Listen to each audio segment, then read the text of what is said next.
pelajar Pancasila transisi PAUD SD, kemudian ini transisi PAUD SD 1, penguatan di awal tahun ajaran baru, kemudian transisi PAUD SD 2, penguatan melalui pembelajaran yang menyenangkan, kemudian perencanaan berbasis data di satuan pendidikan, kemudian kurikulum merdeka yang ke-13, perencanaan berbasis data, ini ada identifikasi, refleksi, benahi, kemudian ada refleksi diri, 14 disiplin positif, yang ke-6 bimbingan dan konseling layanan dasar, kemudian bimbingan dan konseling layanan peminatan dan responsif, kemudian iklim sekolah aman mencegah perundungan, yang ke-19 fasilitator pembelajaran, ke-20 iklim sekolah aman ini mencegah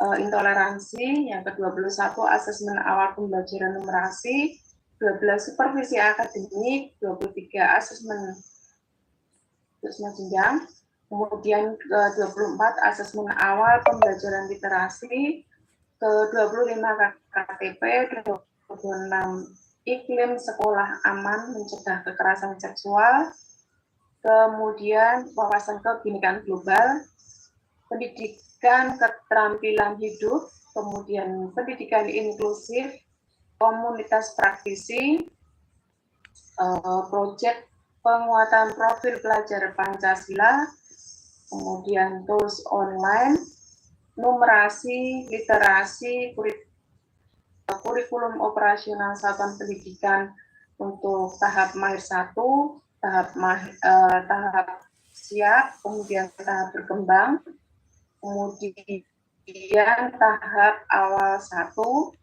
kemudian ada tahap perkembangan peserta didik fase fondasi atau PAUD, ke-40 tahap perkembangan peserta didik jenjang SD, 41 numerasi, 42 kurikulum operasional satuan pendidikan, 43 literasi, kemampuan membaca, decoding, dan pemahaman, 44 literasi,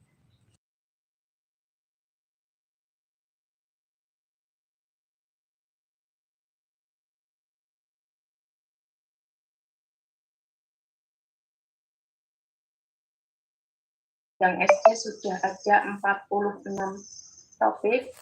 Silahkan Bapak Ibu mulai mengerjakan ya, karena untuk pelatihan asli nyata ini juga masuk di poin penilaian kinerja.